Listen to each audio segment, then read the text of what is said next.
හැබැයි ඇමරිකන් හමුදාව ඇවිල්ලා කඳවුරක් ගහපු කිසිම රටක් ඒ තියෙන තත්වයෙන් පල්ලට වැටිලා හිඟා කන තත්ත්වයටපත් වුණා මිසක් කවදාවත් ගොඩ ගිහින්නේ නැහැ.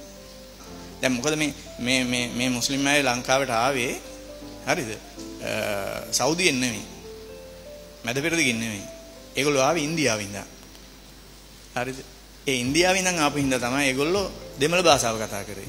ඉඳා අපේ ඉස්කෝලේ ගත්තොත් 6 පන්ති ඉඳන් 13 වසරට යනකම් මුස්ලිම් ළමයි සිංහල මාධ්‍යයෙන් අපිත් එක්ක ඉගෙන ගත්තා. හරි? අපිත් එක්ක ඉගෙන ගත්තා. ගෑනු ළමයිනුත් හිටියා, පිරිමි ළමයිනුත් හිටියා. නමුත් අපිට කවදාවත් මුස්ලිම්ද කියලාවත් කල්පනා වුණේ නැහැ. ඇයි? කිසිම වෙනසක් නැහැ. ඇඳුමකවත් මොකකවත් කිසිම දෙයක වෙනසක් නැහැ. මේ අපි වගේම තමයි. 1990ට පස්සේ හරිද? ලංකාවට එනවා හරි? සෞදි, කුවේට් ඒ වගේ රටවල් වලින් හරිද? බටහිර රට මේ මැද පෙරදිග රටවල් වලින් වෙනම කට්ටිය එනවා. හරි?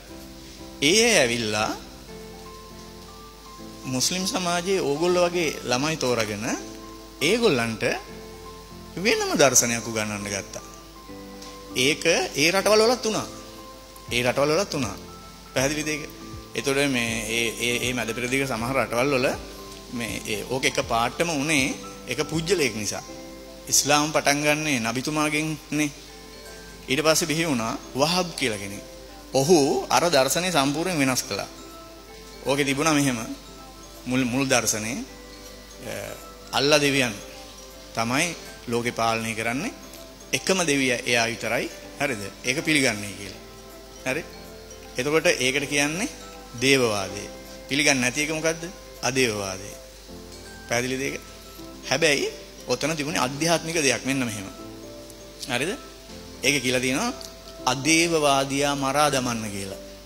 මම ඉස්ලාම් නම් මට පොඩි සැකයක් හරි ඇති වෙනවා නම් කවුරු පිළිබඳවද? දෙවියෝ පිළිබඳ. ඒක මගේ අධ්‍යාත්මයෙන් මරා දමන්න කියලා කිව්වේ. හැබැයි වහබ් කෙලින්ම මොකද කරේ? වහබ් කියන කෙනා මොකද කරේ? කෙලින් මේක භෞතික කළා. භෞතික කළා කියන්නේ ඒ කියන්නේ අධ්‍යාත්මික එක භෞතික කළා. භෞතික කළා කියන්නේ මොකද්ද? අදේවාදියා මරා දමන්න කිව්වා. මොකද කරේ? දෙවිය පිළිගන්නේ නැති උන් මරන්න කිව්වා.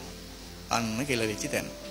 මේක ඇවිල්ලා ටික ක්‍රියාත්මක වෙද්දී විවිධ පුජ්‍යලයෝ විසින් පැවති රජයට පෙන්වලා දුන්නා මෙහෙම ප්‍රශ්නයක් වෙමින් පවතිනවා කියලා.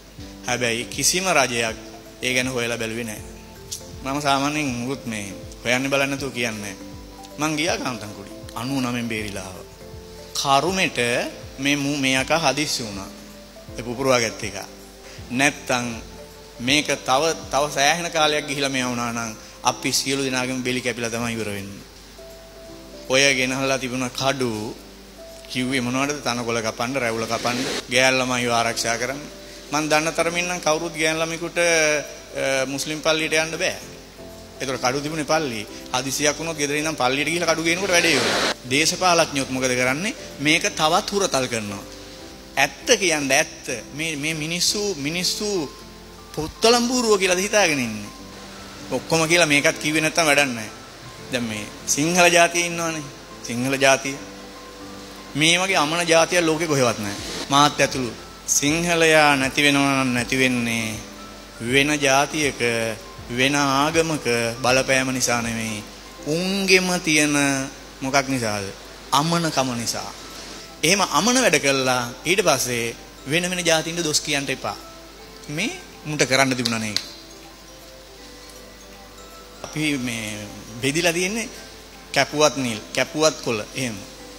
ඒ කියන්නේ තමන්ගේ පක්ෂයේ එක්කෙනා හරිද? මොන වැරදි වැඩේ කළත් නෑ ඒක එහෙම තමයි කියලා කියන්න සත්‍යෙන්නේ. අපිට පක්ෂ වැඩක් නැහැ නේ, අපිට වැඩක් නේ රටනේ. වැරද්දක් කළොත් මොකා වුණත් කමන්නේ වැරද්ද කියන්න පුළුවන් මට්ටමේ ඉන්න ඕනේ. මම මේ පක්ෂයේ කියලා මැරෙන්න එපා. මේක රට. මේ රට කියලා මැරයන්කෝ. ලංකාවේ පොයට පන්සල් යන්නේ ගෑනු ටික විතරයි. ගෑනු ළමයි නෙමෙයි. හද්ද පට්ට අර එලෝ මෙලෝ පොල් පිනලා ඉන්න උන් ටික. ඒතර පිරිමි ටික පොය දවසට කලින් දවසේම ලෑස්ති වෙනවනේ. කාලකන්ණි 70. රට මේ තත්ත්වයට ගේන්න ප්‍රධාන හේතුව අපේ උන්. පාහර අම්මන වැඩ කරලා හරි පොයේ දවසට කියලා බීලා වැහැල්ලා හරිද? පිංගුත්තරේ වගේ බුදියාගෙන ඉන්නවා. ඒකල වෙලා මුස්ලිම් මිනිස්සුන්ට බයිනවා. ඒ කියන්නේ මේ ගොන් 70ක් එක කරන්න බෑ මේ රට. මම නම් ඇත්තටම හිතන්නේ මේ දැන් ඔය වහබ්වාදේ නැත්තම් ඒ වහබ්වාදේ කියන එක ප්‍රශ්නේ විතරයි තියෙන්නේ. ඒක ත්‍රස්තවාදයක් වෙන හින්දා නැත්තම් ඉතින් මේ මුස්ලිම් සමාජයේ මිනිස්සු කිසිම ගැටලුවක් නැහැ. මිනිස්සු ගානට යසාගේට වැඩ ටික කරගෙන යනවා. මොකද අපිට පන්ති කරන්න හරි ඉගෙන ගන්න හරි ඉගෙනගෙන මෙඩිකල් ෆැකල්ටි ගිහිල්ලා හරි රස්සාවක් කරන්න හරි යකෝ රටක් තියෙන්න ඕන.